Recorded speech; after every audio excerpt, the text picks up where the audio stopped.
जय श्री कृष्णा, जय श्री राम, जय गौ माता, जय राधे श्याम। आप देख रहे हैं तुलसी तपोवन यूट्यूब चैनल और इस वीडियो में हम सट तिला एकादशी के बारे में चर्चा कर रहे हैं। सबसे पहले तो एकादशी की आप सभी को बहुत बहुत मंगलमय बधाई और शुभकामनाएं। धर्मराज युधिष्ठिर ने भगवान को पूछा, साधु कृष्ण जगन्नाथ आदिदेव जगतपते कथयश्व प्रसादेन कृपाम कुरु मम उपरि। हे भगवान, आप मेरे ऊपर कृपा करें। हे भगवान, आप बतलाएं कि माघ मास के कृष्ण पक्ष में होने वाली एकादशी का नाम क्या है। माघश कृष्ण पक्षेतु का वा एकादशी भवेत, किम नाम को विधिस्तस्या एतद्विस्तरतो बदः।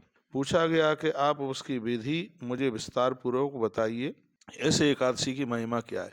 श्री भगवान उवाच, भगवान ने कहा, शृणु त्वं नृपशार्दूलः कृष्णः माघस्या भवेत् षट्तिला नाम विख्याता सर्व पाप प्रणाशिनी। भगवान श्री कृष्ण कहते हैं, हे राजन, आप सुने, माघ मास के कृष्ण पक्ष की जो एकादशी होती है उसे षट्तिला एकादशी के नाम से जाना जाता है और यह एकादशी सभी पापों का विनाश करने वाली होती है। षट्तिला नाम विख्याता सर्व पाप प्रणाशिनी, इसका व्रत करने से सभी पाप जलते हैं।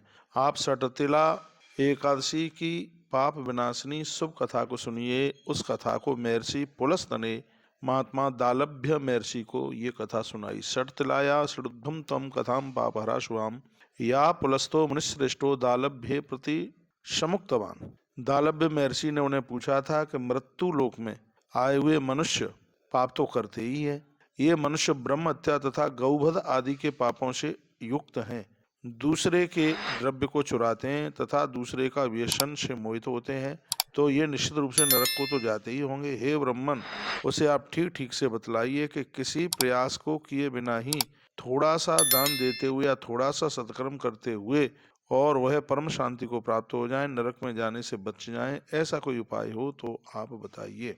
अनायासेन भगवान दाने नाल्पेन किंचित पापम प्रशस्तम याति एतन्मे वक्तुमर्हसि। आप हमें ये बताइए। तब महात्मा पुलस्त ने कहा, साधु साधु महाभाग गुह्यमेतसुदुर्लभम यन कच्छिदाख्यातम विष्णु ब्रह्मोदेवतहि तदहम कथयिष्यामि त्वया पृष्ठोदयोत्तम माघ मासे तु संप्राते शुचिस्नातो जितेंद्रियः। महात्मा पुलस्त ने कहा कि हे महाभाग, आपने बहुत अच्छा प्रश्न किया है। यह बात अत्यंत गोपनीय है, इसको देवता भी नहीं जानते। इस बात को ब्रह्मा विष्णु तथा इंद्र देवताओं ने किसी को भी नहीं बतलाया। आपने मुझसे जो पूछा है उसको मैं आपको बतलाता हूँ। माघ के महीने के आने पर पवित्र और जितेंद्रिय होकर स्नान करें। माघ स्नान करने से सभी पाप जल करके राख हो जाते हैं। काम क्रोधाभिमाने स्था लोभ पैशुन्य वर्जिता देवदेवं च संस्पृष्ट्या पादौ प्रक्षाल्य निवारवी। काम क्रोध अभिमान ईर्षा लोभ और प्रसन्नता, प्रसन्नता कहते हैं चोरी, चोरी रहित होकर के देवाराध्य श्री भगवान का स्मरण करके तथा जल से दोनों पैरों को धोएं। ऐसे गाय के गोबर को एकत्रित करें जो पृथ्वी पर पूरा नहीं गिरा हो। गैया गोबर कर रही हो तो धरती पर गिरने से पहले इसको ले लिया जाए। उसमें तिल और रुई डालकर पिंडी बनाएं। ऐसी 108 पिंडी बना लें। उसके बाद माघ मास के आने पर यदि आषाढ़ नक्षत्र आए तो, यदि मूल नक्षत्र हो तो उस दिन कृष्ण पक्ष की एकादशी तिथि के नियमों को आरंभ करे, यानी माघ मास की कृष्ण पक्ष की एकादशी को यह करे। उसके पुण्य काल से होने वाले विधान को मैं बतलाता हूँ, सावधानी होकर के सुनिए, सावधान होकर के। यह भगवान कह रहे हैं। वो कहते हैं, देवदेवम संभ्यर्च सुस्नातम प्रियता शुचि कृष्ण नामानि संकीर्त्य पुनः प्रश्वलितादिषु। भगवान बता रहे हैं, स्नान करके श्री भगवान की अच्छी तरह से पूजा करें। यदि कोई गलती हो जाए तो भगवान के नामों का उच्चारण करके पहले होम करें और उसके बाद रात्रि में, कमाल की कथा सुनाइए, रात्रि में जागरण करें। फिर दूसरे दिन श्री हरि की पुनः पूजा चंदन, अगर और कपूर से करें और उसके बाद श्री भगवान के नामों का बार बार स्मरण करें। इसमें ओम नमो भगवते वासुदेवाय का उच्चारण करें। ये एकादशी की रात्रि को करना है। तत्पश्चात नारियल अथवा नारियल ही समझ लो, नारियल मिल जाए तो उससे भगवान का पूजन करने, तो श्रेष्ठ सुपारी से भगवान के आगे रख करके भगवान का पूजन करें। उसके पहले भगवान जनार्दन को निश्चित रूप से प्रसन्न करने के लिए 1 लोटा जल भी भगवान को समर्पित। तत्पश्चात कहा कि आप गतिहीनों की गति है, ये प्रार्थना करें। हे पुरुषोत्तम, संसार सागर में डूबते हुए जीव पर आप प्रसन्न हो जाएं, इस प्रकार से यह भगवान को प्रार्थना करनी है। नमस्ते पुंडरीकाक्षा, नमस्ते विश्वभावना, सुब्रह्मण्य नमस्ते स्तु महापुरुष पूर्वजः। इस तरीके से यह भगवान को वंदन और प्रणाम करना है। उसके बाद ब्राह्मण को बुला करके उनका पूजन करें, उनको जल से भरा हुआ घड़ा दान में दें, ये द्वादशी को करना है।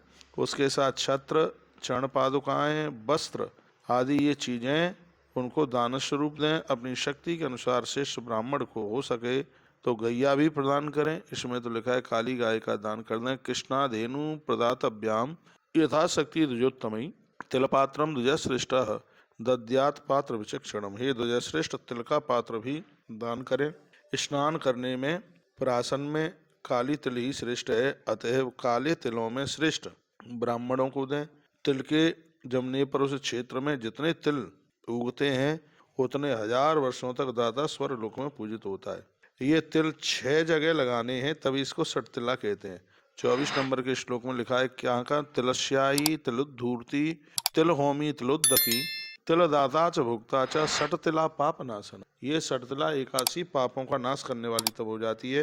तिल से स्नान करें, तिल से उबटन करें, तिल से हवन करें, होम करें, जल में तिल मिला करके जल पिएं, और तिल दान करने वाले और तिल खाने वाले ये ही सठ तिला कहलाने की अधिकारिणी एकादशी है।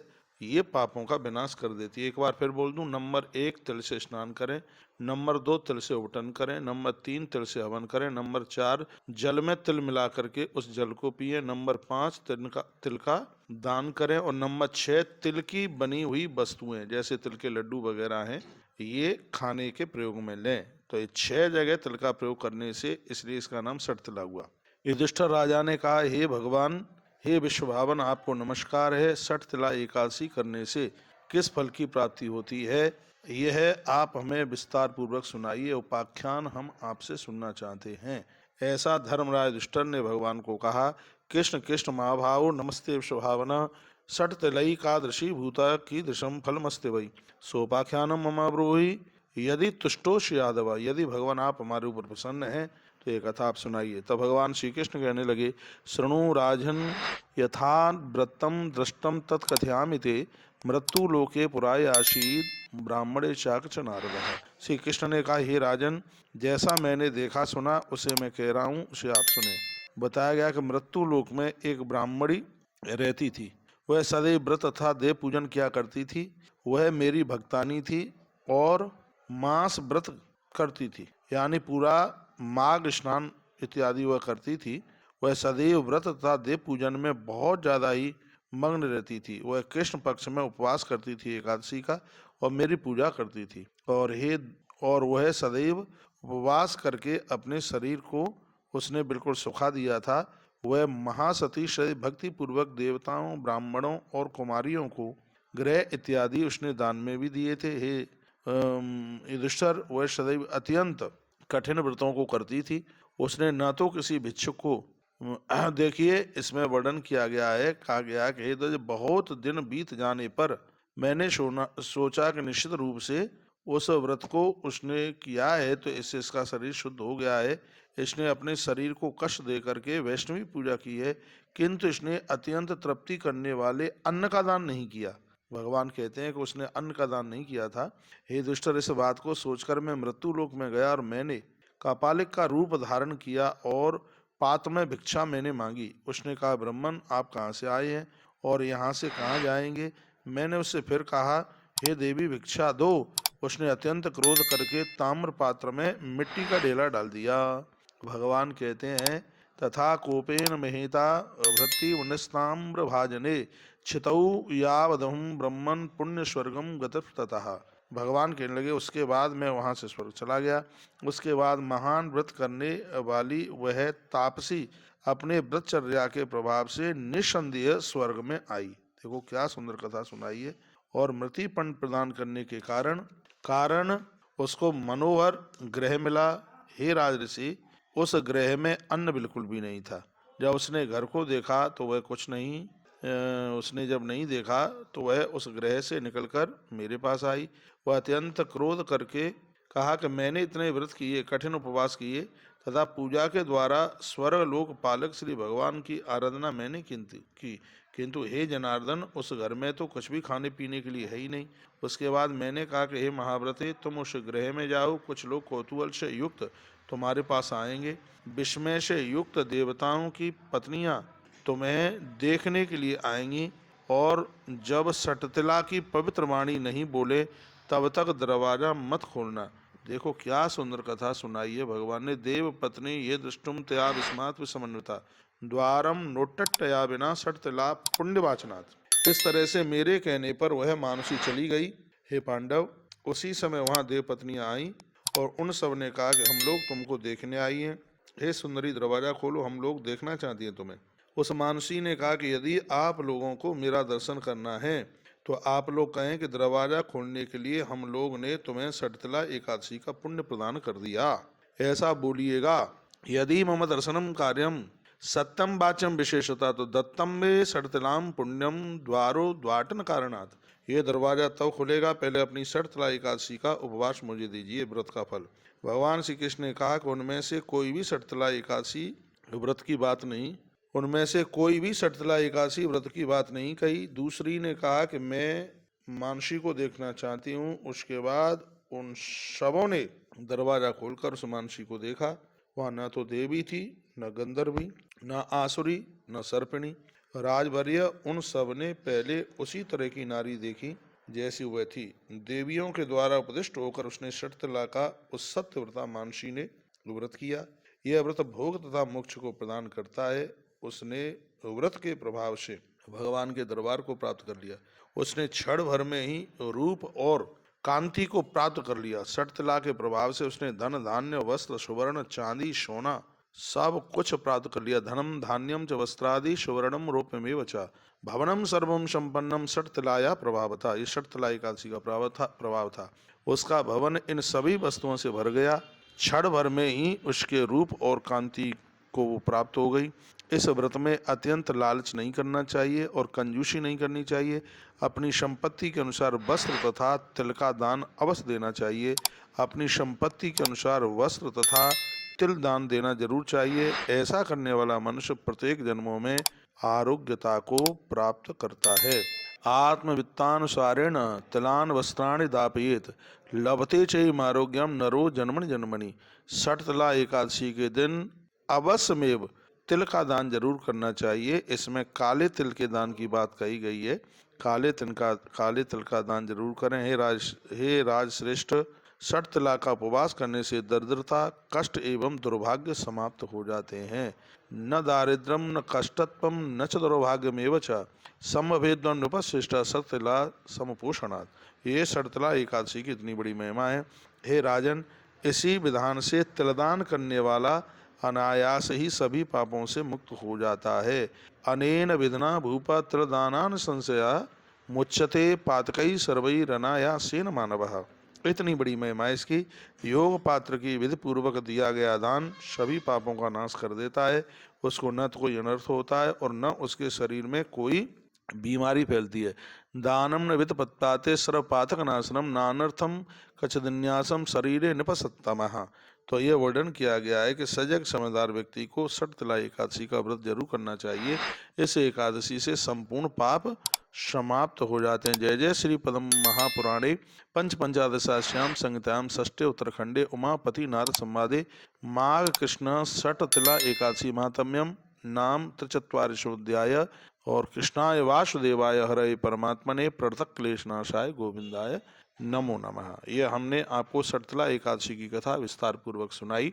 आप सभी को एकादशी मैया खूब आनंद दे। एकादशी मैया के चरणों में प्रार्थना है।